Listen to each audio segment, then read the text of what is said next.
আসসালামু আলাইকুম। আপনারা যে যেখান থেকে আমার ভিডিওটা দেখছেন, আপনাদের সকলের প্রতি রইল আমার পক্ষ থেকে দোয়া আর ভালোবাসা। আজকে নাস্তার পর্ব থেকে আমার ভিডিওটা শুরু করে দিলাম। আর নাস্তার মধ্যে তো মজার খাওয়া আছেই, যেমন পাউরুটি, হালুয়া বানিয়েছি, ডিম ভাজা, তারপরে বাটার, এগুলি দিয়ে আজকে নাস্তাটা করে নিয়েছি। আর আমার ভিডিওটা যদি আপনাদের কাছে একটু হলেও ভালো লেগে থাকে, তাহলে অবশ্যই একটি লাইক দিয়ে কন্টিনিউ করবেন, সাবস্ক্রাইব করে অল বাটনে প্রেস করে রাখবেন। আর এখানে দুপুরে রান্নার জন্য লতি তরকারি রান্না করেছি আজকে, চিংড়ি মাছ দিয়ে। লতি চিংড়ি কে কে খেয়ে থাকেন? আমি তো অনেক মজার সাথে আমার পরিবারের সবাই খেয়ে থাকে। আমার লতি তরকারি হলে আমি ভাতটা আগে আগে খেতে বসি, যে আমার লতি তরকারি এতই প্রিয়। আর এখানে আমি 5-6টা রসুনের কোয়া দিয়েছি, পেঁয়াজ এর সাথে ভাজা ভাজা করে নিয়েছি।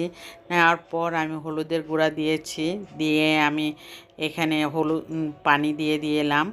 দেওয়ার পর আমি মরিচের গুঁড়া, ধনিয়ার গুঁড়া দিয়ে আমি লবণ দিয়ে মশলাটা কষিয়ে নিব। কষিয়ে নেওয়ার পরে আমি চিংড়ি মাছটা দিয়ে দিব।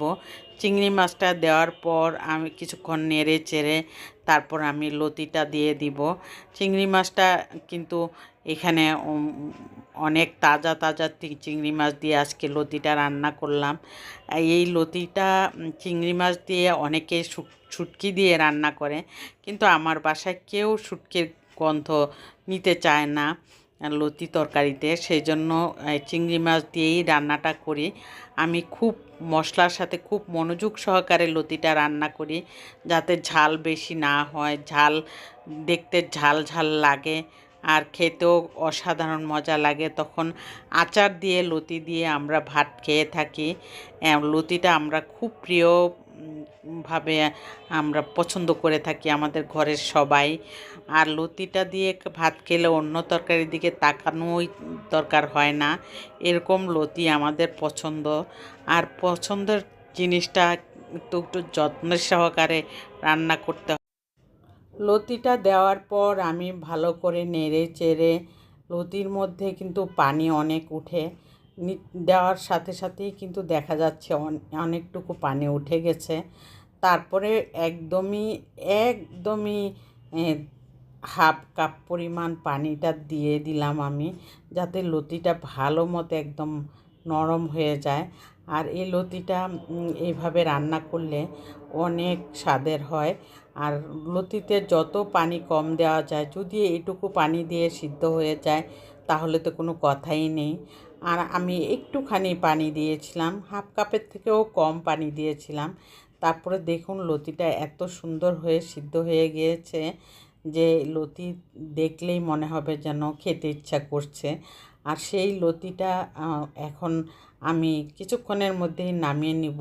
লতিটা একদম গলে গিয়েছে, এর চেয়ে বেশি গলে গেলে কিন্তু মনে হবে যেন জাও জাও হয়ে গেছে। আর ওই জাও জাও হয়ে গেলে লতি আর খেতে কিন্তু ভালো লাগবে না। আর এই লতিটা এইটুকু পর্যন্তই কিন্তু নামিয়ে নিলে ভালো হবে। আর ওইটাই করেছি আমি। তারপর আমি আরেকটা কড়াইয়ের মধ্যে আমি পেঁয়াজ কষিয়ে নিলাম। কষিয়ে নেওয়ার পর হলুদের গুঁড়া দিয়ে একটু পানি দিয়ে দিলাম। এখানে রান্না করব চিংড়ি মাছের ভুনা করব। আমার বড় মেয়ে আবদার করেছে যে আম্মু চিংড়ি মাছ ভুনা করো, সেই জন্যই আজকে আমি চিংড়ি মাছটা ভুনা করব। চিংড়ি মাছ ভুনার মধ্যে আমি মরিচের গুঁড়া, ধনিয়ার গুঁড়া, ভাজা জিরের গুঁড়াও দিয়ে থাকি। আর আমার বড় মেয়ে চিংড়ি মাছের ভুনা দিয়ে অনেকটুকু ভাত খেতে পারে। আর মাশাল্লাহ, আর এই জন্যই চিংড়ি মাছ ভুনাটা আমি ওর জন্যই শুধু করেছি। 5টা চিংড়ি মাছ নাকি 6টা, 5টা চিংড়ি মাছ দিয়ে আমি ভুনাটা করেছি। ও আবার ভুনাটা করলে একটু ঝোল ঝোল টাইপের খেতে চায়, এর জন্য সিদ্ধ হওয়ার জন্য একটুখানি পানি দিয়ে আমি ভুনাটা করব। এই পানিটুকু আমি টেনে নিব, শুকিয়ে নিব, যাতে মাছটা সিদ্ধ হয়ে যায়। আর এই মাছটা দেখুন একদম শুকিয়ে গেছে, একদম মাখা মাখা হয়েছে। এখনই আমি নামিয়ে নিব। নামিয়ে নিলে এটা আরও টেনে যাবে, আর এটাতেই আমার মেয়ে খেয়ে অনেক খুশি হয়েছে, সেজন্যই রান্না করা। আর রান্না করার পর দেখুন সার্ভিং ডিশে নিয়েছি, কত সুন্দর হয়েছে। এভাবে চিংড়ির ভুনা খেলে কিন্তু বাচ্চারা অনেক পছন্দ করে। আমার মেয়ে আজকে রাইস দিয়ে এই চিংড়ি মাছ খাবে। গতকালকে আমি রাইস রান্না করেছিলাম, আর সেই রাইসটা দিয়ে আমি আমার মেয়েকে চিংড়ি মাছ দিয়ে খেতে দিব। আর খেয়ে ও খুব খুশি হয়ে গিয়েছে।